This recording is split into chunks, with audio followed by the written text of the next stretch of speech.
सर्वानंद जी की माता का नाम शारदा रानी था। शारदा देवी थी और वो भी ब्राह्मणी थी, बहुत भक्ति किया करती थी, क्योंकि ब्राह्मण लोग पूरे ही भक्ति किया ही करते थे, कुछ ना कुछ करते थे और औरों को भी बकाया करते थे, उनको भी समझाया करते थे। और उस शारदा रानी को, शारदा देवी को एक ऐसी भयंकर बीमारी होगी, ऐसा देह रोग हो गया, उसने सब जंतर मंत्र जो स्वयं जानती थी वह भी कर लिए, भक्ति अनुष्ठान सारे कर लिए। फिर किसी ने भी जहां भी कोई झाड़े लाने वाला बताया वहां गई, किसी ने कोई अच्छा पहुंचा हुआ ऋषि संत बताया वहां पहुंच गई।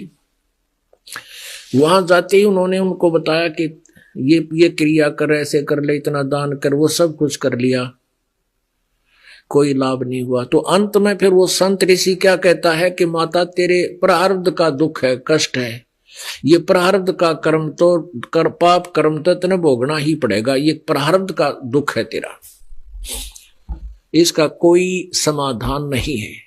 लेकिन आत्मा को पता है, आत्मा नहीं मानती है कि कोई, वो मानती है कि कोई ऐसी परम शक्ति है जो सब दुखों को दूर करती है, प्रारब्ध के भी दुख को नाश करती है। अपने आत्मा विचार करो, हमारे शुभ कर्मों से, पुण्यों से तो सुख होता है और पाप कर्मों से दुख होता है।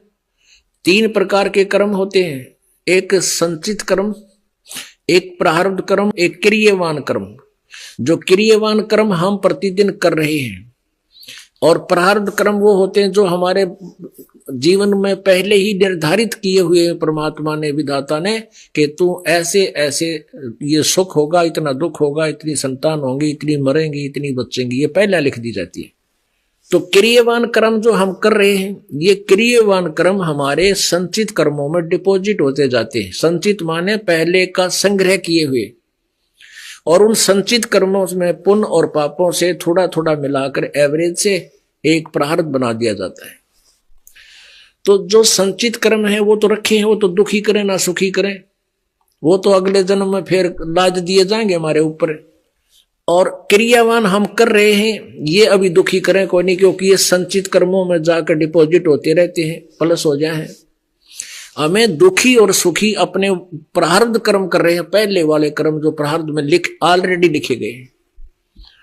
तो जिस भी संत ऋषि के पास कोई जाता है, जाते उसको क्रिया बताता, यू नाम जाप कर, इतनी माला फेर, इतने रुपये चढ़ा दे, इतने दान कर दे, ऐसे फलानी चीज बना दे, एक कितना गांव में मंडी बना दे।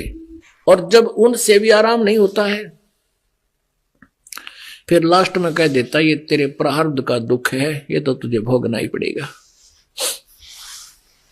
अब शारदा पहले ऐसे गई एक के पास, उसने कुछ दिन उसको भ्रमित किया, उससे राहत नहीं मिली, उसने भी लास्ट में यही जवाब दे दिया कि तेरे प्रारब्ध का दुख है, तुझे भोगना ही पड़ेगा।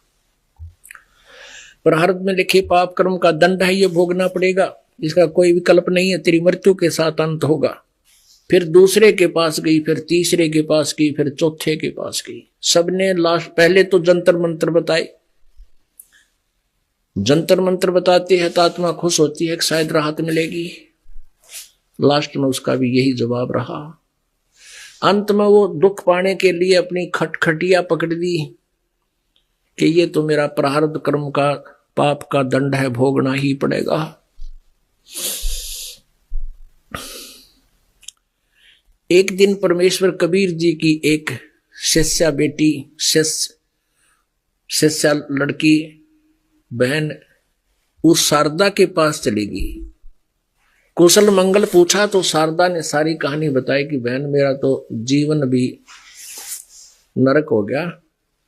तो उस बहन ने, परमात्मा कबीर जी की शिष्या बेटी ने कहा, क्या कहीं आपने कोई इलाज नहीं करवाया? कि इलाज पूरा वैद्यों को खूब दिखा लिया, और संतों के पास, झाड़ा लगाने वालों के पास, जो अनुष्ठान कराने वालों के पास भी, मैं सब जगह कई नाम गिना दिए उसने, उस तो गई, वहां गई, वहां गई। उस परमेश्वर कबीर जी की शिष्या ने कहा कि बहन एक काम कर, तू आप हमारे गुरु जी से उपदेश ले लो, आपका ये रोग नहीं रहेगा। वो कहने लगी, बहन मैं तो छक लीन गुरुआत है, मैं तो छक लीन गुरुआत है, और मैं ना कितना नाम लूं। उसने कहा कि देखो हमारे ऐसी तकलीफ थी, मेरे ऐसे थी, ऐसे ठीक हो गई। एक हमारा रिश्तेदार था, उसको ऐसे दुख था, वो ठीक हो गया। और सब ने यही बोल दिया था कि तेरे प्रारब्ध का दुख है। अब शारदा ने सोची भाई बात तो कुछ कटेगी, बताओ है यार। कहने लगी कौन है तेरे गुरुजी? चल देख लेती हूँ एक बार और नाम लेके गुरु बना लेती हूँ। तो उसने बताया कि हमारे गुरुजी हैं कबीर, परमात्मा कबीर जी। तो उसने पूछा कहाँ रहते हैं? कि यहाँ बताया उसने जुलाहों की कॉलोनी में। तो अंडरस्टूड था जुलाहों की कॉलोनी में बामण तरह को ना। कहने लगी क्या वो धानक है? कहाँ धानक है। और वो लड़की बोली तू धानक ना समझे, उसको भगवान है वो परमात्मा है। वह बोले अपना काम कर। शारदा बोली अपना काम कर, हम बामण और वो एक दानक। हम तो जगत गुरु हैं, हम तो सबके गुरु हैं, हम किसी के चेले ना बना कर। और मेरी तो इज्जत का नाश हो जाए तो किसी बात करी बहन तने जिक्र भी ना करिए मेरे आगे आज के बाद। वह बहन उठ के आ गई, जब टूक सा पकड़ा दिया उसने। अब ठीक है बहन देख ले, लेकिन यह गारंटी देती हूं मैं तेरा दुख जाते ठीक होगा उस परमेश्वर के पास। ने बोली ना मैं तो दुख है पा लूंगी। यह लोक लाज काल ने ऐसी बाधाएं बना रखी हमारे जगह जगह, ऊंच नीच इतना जुल्म कर रखा था कि ये आपस में खस्से जा। कुछ दिनों के बाद क्या हुआ कि एक बहन और ब्राह्मण कुल की उसके पास गई और उसके बारे में उसको पता था शारदा को कि ये बहुत दुखी थी, मेरे साथ ही जगह जगह जाती थी, वहां मनाग्गा बैठी पाया करती उन संतों नकलियों के पास। वह आएगी। उसने कहा शारदा क्या बात है, आप कुशल नहीं हो? ना कोई मेरा कोई आराम नहीं हुआ, कहीं पर भी नहीं हुआ। आप शारदा ने पूछा आपका क्या हाल है? कि मैं तो बिल्कुल स्वस्थ होगी, मैंने ऐसे ऐसे गुरु जी बना लिए। और उस परमात्मा कबीर जी की शिष्या ने कहा कि आप भी उपदेश ले लो, आप भी ठीक हो जाओगे मेरे की तरह। तो उसने सोचा ये बिल्कुल ठीक होगी, स्वस्थ होगी, इसको मेरे से भी भयंकर बीमारी बताओ थे। और उसने कहा फिर ये सोचा कि तो ब्राह्मणी है, इसने तो कोई ब्राह्मण गुरु बना रखा होगा। ब्राह्मण पूछा कि बहन जी फिर बता दे तुझे तेरा कौन गुरु है, और मैं भी उससे उपदेश ले लेती हूँ, मैं भी उससे अपना इलाज कराती हूँ, अपना संकट निवारण करवा लूंगी।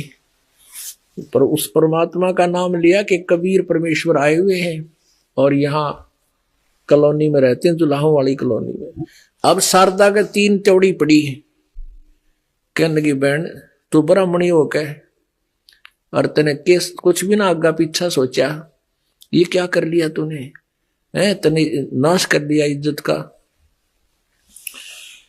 वो कहने लगी बहन जब मेरी बिरान माटी हो रही थी उस समय तने देखा था मेरे को, क्या हाल था मेरा, और आज मैं कति सुखी होगी, मेरे घर में सुख, मेरे बच्चे सारे ठीक हो गए, और भी बहुत सा सुख लाभ हमें प्राप्त हो गया। और देख ले, और तेरी अपनी मर्जी की बात है, तेरी सलाह को दबाव नहीं, लेकिन वह जाते ठीक होगी। तो वह तो एक महर्षि की माता ने बोली अपना काम करे, मैं तेरे किसी को ना इज्जत का नाश करा लूंगी। और मरण लाग रही, भुगतन लाग रही, सांस साफ बताता नहीं, कुल है सारे दिन कर रहा हुआ पड़ी या लोक लाज इसी बूंदी बांध रखी काल न मारे।